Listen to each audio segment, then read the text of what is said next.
Well, if you didn't know before, you're going to learn today.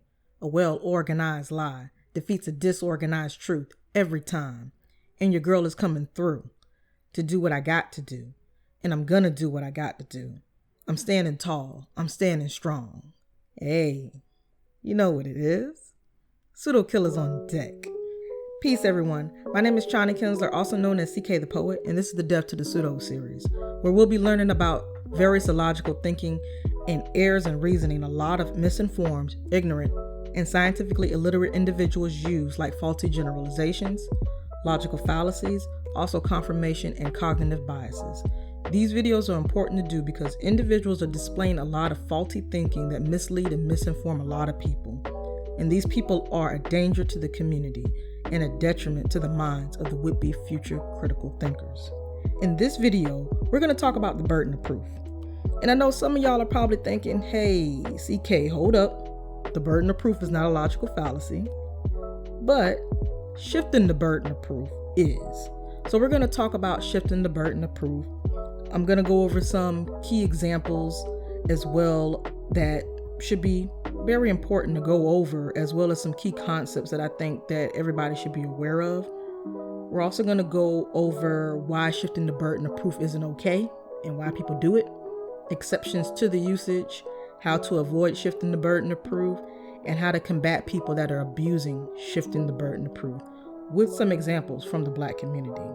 But before we get too deep, let's go over some quick terms. First, we have informal fallacies. It originates in a reasoning of error other than flawed logic or a flawed form of argument. Then we have a presumption, an idea that is taken to be true and often used as the basis for other ideas, although it's not known for certain.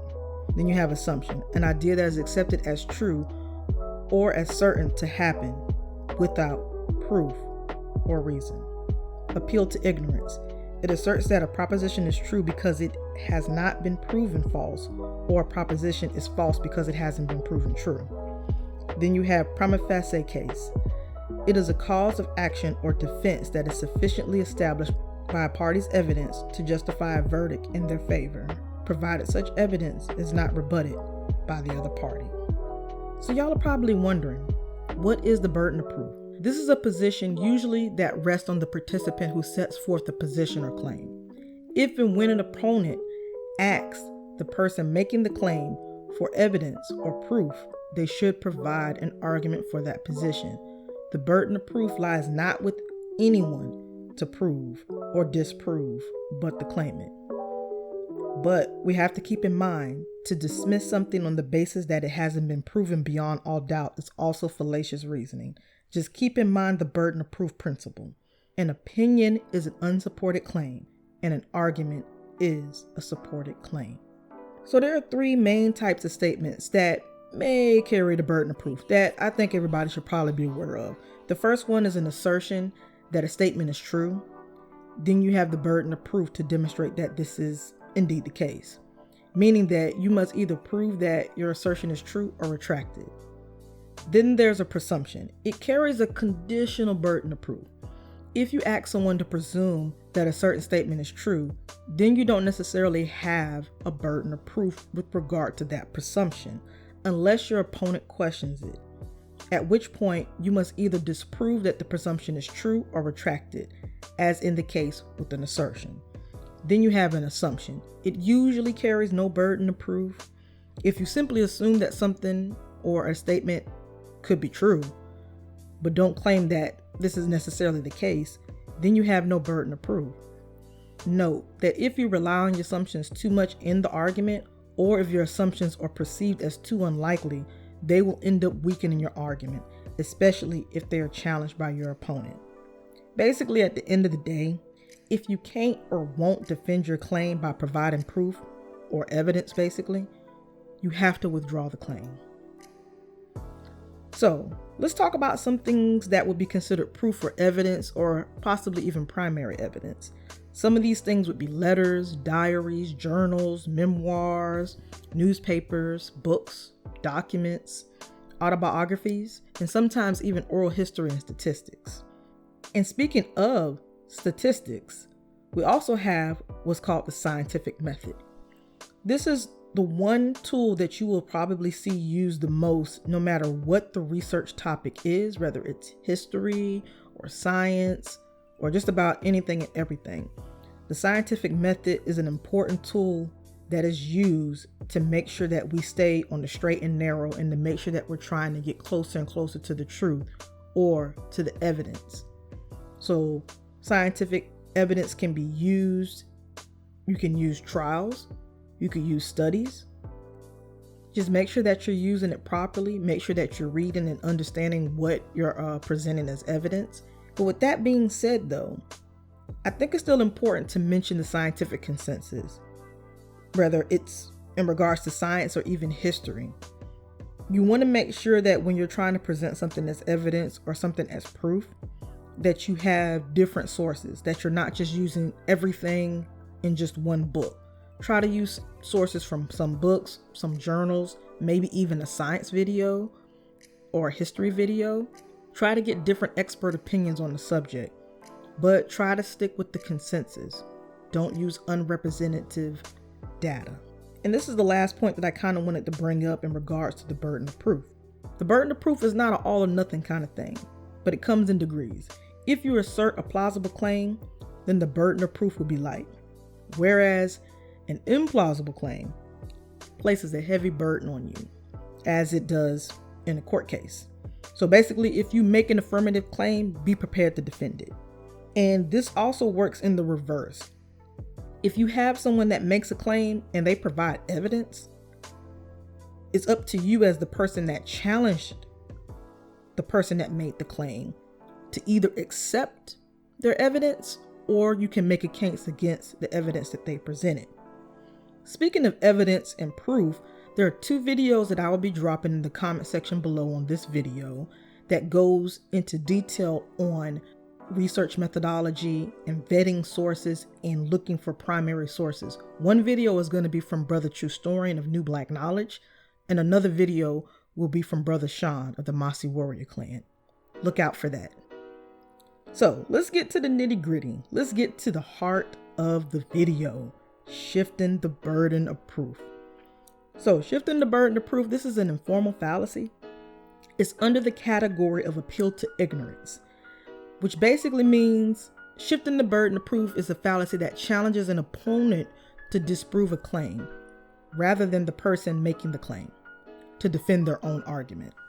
But keep in mind that the challenger has no such burden until the evidence is presented for the claim.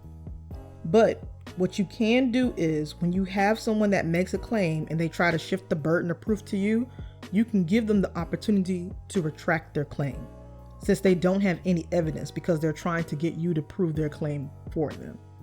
So why are people doing this and why isn't it okay? The first thing that you need to keep in mind with this is when people are shifting the burden of proof, they're doing this because they have an illogical line of reasoning. And commonly people do this when they have claims that are unfalsifiable, often using vague sources, which, can't be disproven. A lot of people that are religious and that try to present supernatural claims, they have a tendency to do this. Another one is avoiding the burden of proof. This is sometimes also called or combined with the denial of commitment.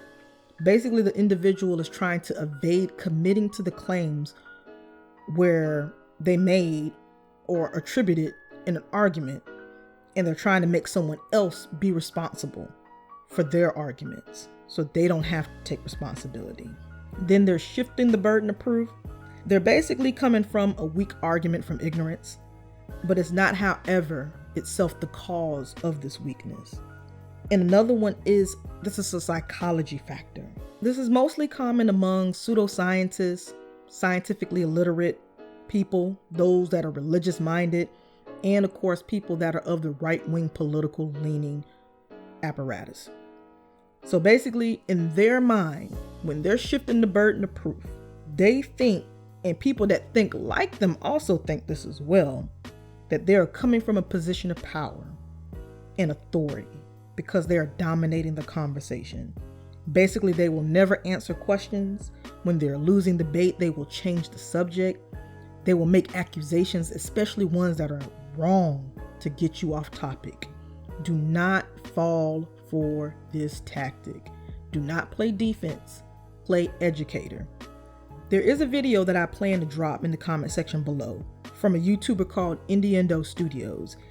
He does a really good job of explaining the psychological tactic of shifting the burden of proof and how and why people do this and how you shouldn't fall for the trap. Look forward to that in the comment section below. This quote right here, the Sagan Standard, I thought was an important quote to bring up. This was popularized by Christopher Hitchens. Forgotten were the elementary rules of logic, that extraordinary claims require extraordinary evidence, and that what can be asserted without evidence can also be dismissed without evidence. Keep this quote in mind when you have people that do not know what they're talking about or that are constantly making extraordinary claims but not giving you any evidence. You can dismiss their claims without evidence in that same regard. So how about some legitimate ways of avoiding the burden of proof? Because there are some exceptions, I guess you could say, to the rules when it comes to you having the burden of proof. The first one is, if you have no reason to believe that a particular claim is true, you could just say that. However, if you say that and then you go on to say, therefore, this is false, you have now just made a claim for which you now have the burden of proof. A task for which you might not be presently prepared for, so please do not help the pseudos out, but keep that in mind. You can also escape the burden of proof by taking the agnostic option and say that you don't have a reason to believe that this claim to be true. For example, that ghosts exist, rather than to deny that they exist and therefore assuming the burden of proof. So basically, the agnostic option explains why one is not prepared to affirm or deny the claim. The denial option, or basically you saying that something is false, is a negative claim for which one must assume the burden of proof. The next point is a well-established or an uncontroversial claim. Basically, this is a claim that is made in the burden of proof. Basically, when you make a well-established claim or a claim that's uncontroversial, usually if anyone challenges that claim, they pretty much have the burden of proof. Like, for example, the law of gravity. And if you notice, this point kind of contradicts that previous point. So if you have someone that claims that basically that ghosts exist and you don't believe them, ghosts are not a well-established claim. Ghost is not an uncontroversial claim. So even if you did say that that's not true, it would still be on the original person that made the claim to prove that that is the case. All right, so for the next point, you have a premise that is inconsistent with credible evidence, a well-established claim, a legitimate authority, or one owns experience that is not defended in the context of the argument may, key word here, may ultimately be found to be an acceptable one. However, until further inquiry resolves the conflict, the claim in question should be regarded as not acceptable. Just to make sure that you understanding what I'm saying here, you can have someone that uses a premise that may be inconsistent with credible evidence. Someone may have a claim that may be well established. They may have a legitimate authority. It may be based on their own experience, or it may not be in the best of context. Sometimes it can be acceptable, but further inquiry has to be made. We have to ask more questions. We need more evidence before we regard it as acceptable. And then the last point, when someone makes an assumption, they don't have a burden of proof. Only assuming that something may be true for the sake of argument doesn't have to be justified. But hey, rarely have I ever seen anybody's assumptions turn into facts. So these are some key principles that I think that we should go over. It's about 7 of them. This kind of plays into that avoiding shifting the burden of proof when you're in a discussion or a debate with somebody. So the number one that I wanted to start with is the fallibility principle. Each participant in a discussion of a disputed issue should be willing to accept the fact that they may be wrong, which means that one must acknowledge that one's own initial view may not be the most defensible position on, whatever we're talking about.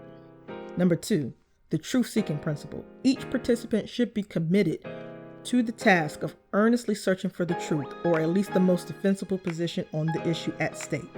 Therefore, one should be willing to examine alternative positions seriously, look for insights in the position of others, and allow other participants to present arguments for or raise objection to a position held on the issue. Number 3, the clarity principle.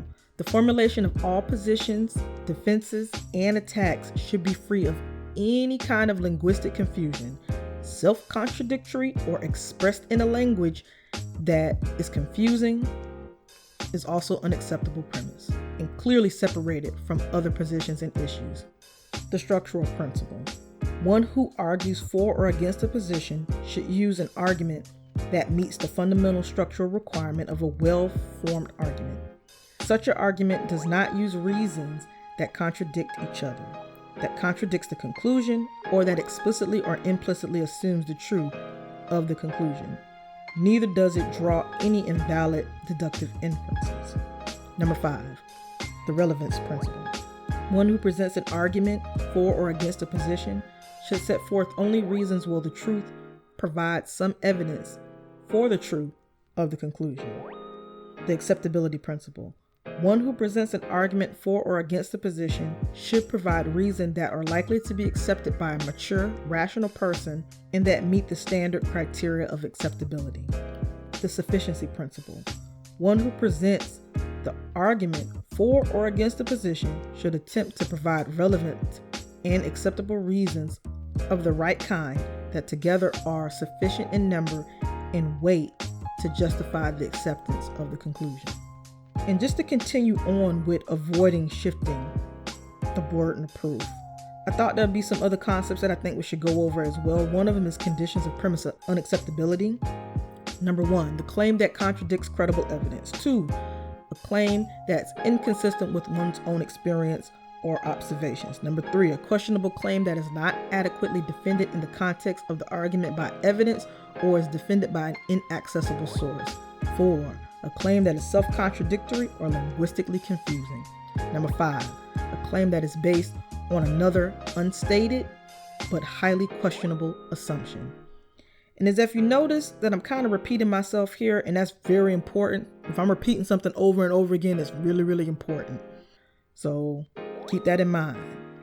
So I thought while we're at it, let's go over some arguments or criteria of a good argument that I think that everybody should be aware of. And I also have a little, I guess you could say, poster to the right that kind of goes in the difference between an argument and a persuasive kind of tactic that people use when it comes to talking with people or even writing for that matter. So you can take a look at that whenever you get a chance. But a couple of criteria that we should go over is when you're having a good argument or at least a conversation with people, it has to be a well-formed structure. You know, the premises that you're using, they have to be relevant to the truth of the conclusion. The premises that you're using, they have to be acceptable to a reasonable person. Your premises together constitute sufficient grounds for the truth of the conclusion. Your premises have to provide an effective rebuttal to all anticipated criticism of the argument. And speaking of argument, I think it's important for everybody to know the difference between an argument and an opinion. And to the left, as you can see, I have a little poster that kind of shows off the difference between a fact and an opinion. So as for your opinion, we all should know that your opinion is personal. Your opinion is your belief, but it should lead you towards a conclusion in an argument. You know, your conclusion basically suggests that it's an opinion or a judgment that results from some process of rational reflection on the evidence. While it is true that all of our claims are opinions, the important question is whether our opinions are supported or unsupported by facts or evidence. Remember the burden of proof principle that I mentioned at the beginning. But hey, everybody's entitled to their own opinion. And it's often said that, you know, the question is not whether one has the right to express their opinion. The question should be, which opinion deserves our acceptance? If an opinion is not accompanied by a reason to support it, it's not possible to determine whether it merits our acceptance. We all need to keep in mind that if it becomes evident that we don't understand a claim, we're not in any position to determine whether it's acceptable. That's why it's important to ask for clarity. You need to ask questions. You need to ask people to clarify what they mean. If we have to look up some definitions of some words to make sure that we're all on the same page, do that. You don't want to go halfway into a conversation and speaking to somebody for an hour and y'all don't even agree on what is race or what is, I don't know, pick something, evolution. You got to be clear on what everybody is agreeing to or what definitions people are using. So there's some things that I just want you to remember in regards to the burden of proof and shifting the burden of proof. Be ready to be wrong. Don't be afraid to change your mind. Be open-minded to changing your beliefs if confronted by sufficient evidence. Don't react to arguments against your existing beliefs as if you are being personally attacked. And keep in mind morally in the back of your head, do you want your identity and beliefs to be founded upon falsehoods? And also be willing to change a false belief to a true one. See it as a gain rather than a harm, so you won't be afraid to change your mind, especially when the burden feels too heavy to bear. So now we move into the most important part of the video that everybody's looking for. Yo, CK the poet, how do I dagger the pseudos that are abusing, shifting the burden of proof? And we have a lot of points here that I wanted to bring up. So the first one is check to see if the argument fails to satisfy the sufficiency principle. Check to see if the premise may provide evidence that is based on too small a sample or unrepresentative data. Check if the claim is anecdotal, based entirely on personal experience of the arguer or of few people of their acquaintance. See if the situation or crucial evidence is simply missing from the argument. Call out the appeal to authority. Check to see if their argument or premise is based on faulty causal analysis.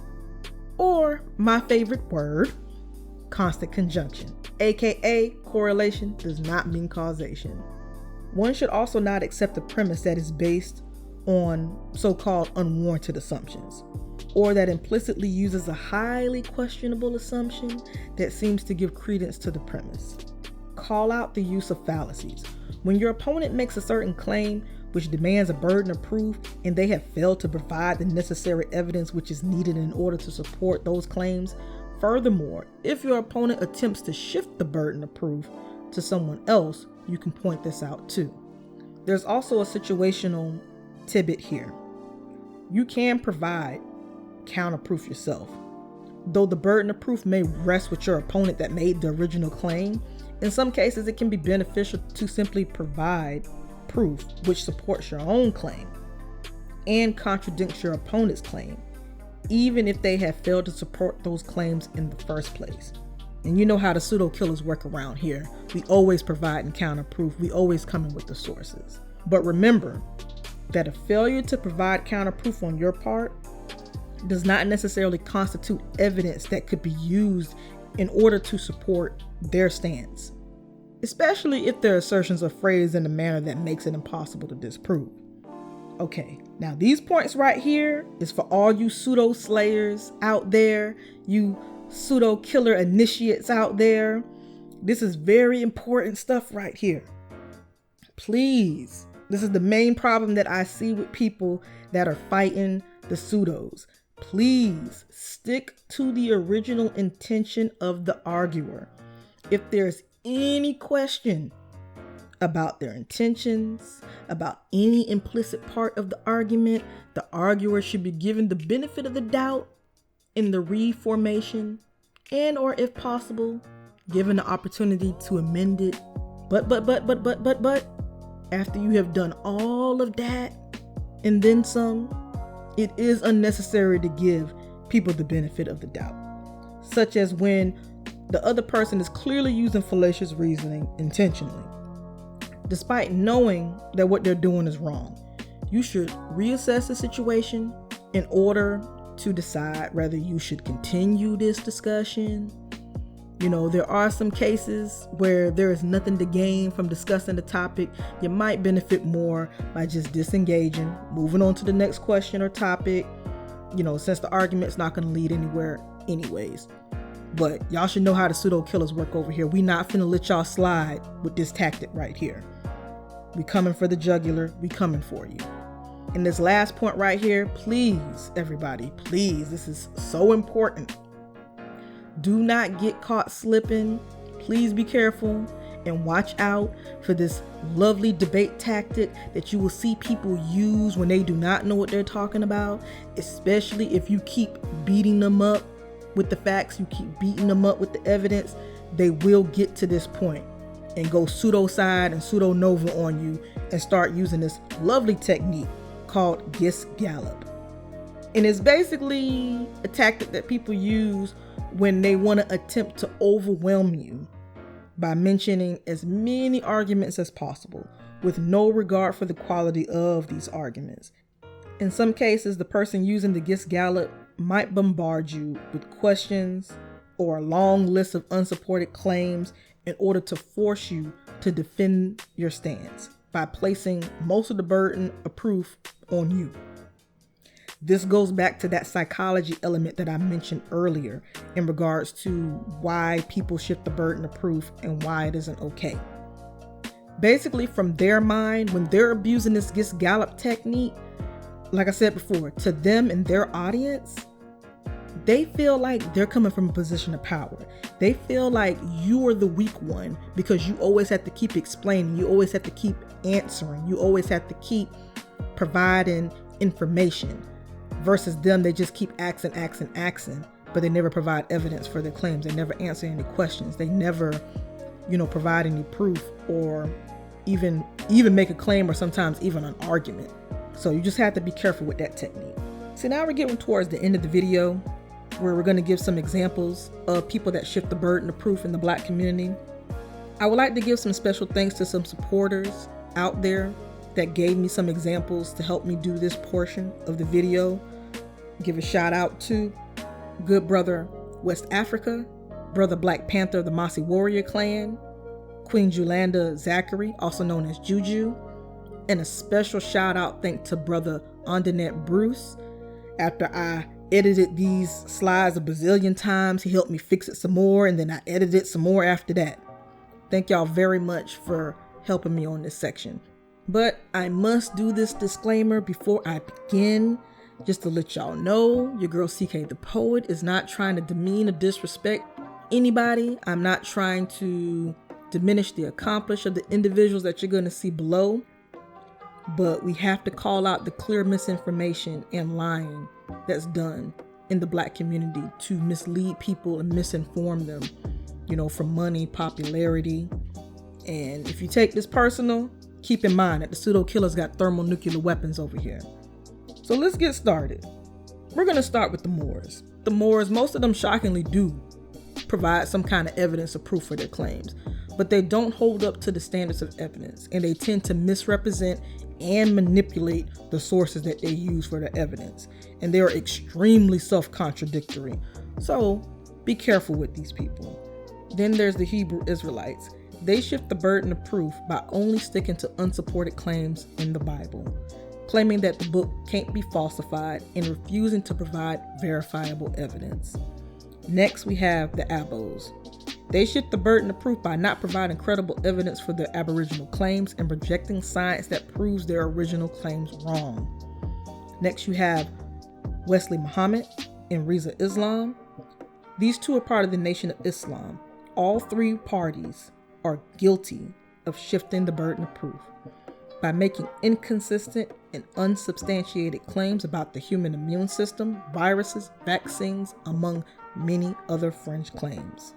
And then we have the anti-vax community. They push a lot of vaccine propaganda originally from the unscientific white community that has infiltrated the Black community.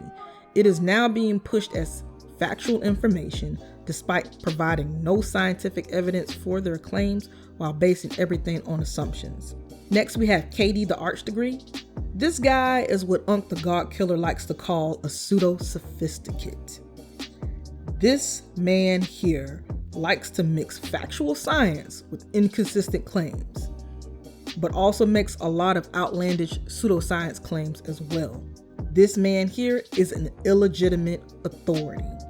Then you have the pills. What these guys do is way worse than logical fallacies. I swear the God Killer is going to have to come up with a whole new word for what these two guys do. But in my opinion, I think they've been watching way too many sci-fi movies, Matrix, despite the fact that a lot of people really enjoy listening to these two guys. The truth of the matter is they use a lot of New Age ideology. And I'm pretty sure that they probably don't like to let people question a lot of the claims that they make. And finally, we have young Pharaoh. He likes to shift the burden of proof by abusing the technique I mentioned earlier called Gish Gallop, by bombarding the conversation using unsupported and debunked claims as proof. And normally he continues to push those debunked claims even after you correct them. He jumps from New Age ideology to alt-right and white supremacist ideology with conspiracy theories. Man, this dude is all over the place. All I have to say about him is the grift is strong with this one. Whew, we made it, everybody. We made it. Here are my sources. You should have noticed by now that a lot of these logical fallacies tend to lead to a lot of flawed logic and poor thinking.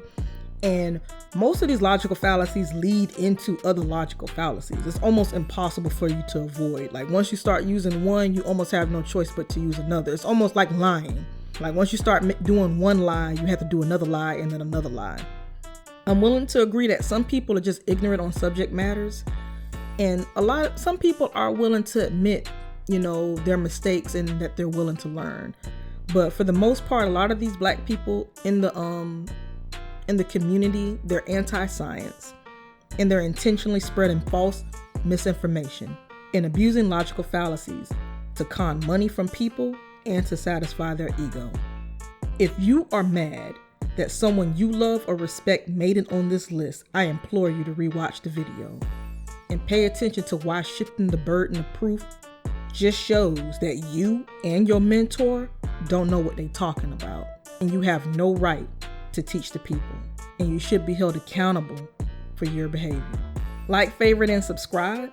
And if you feel like people are missing from the list, by all means, add their name in the comment section below and why.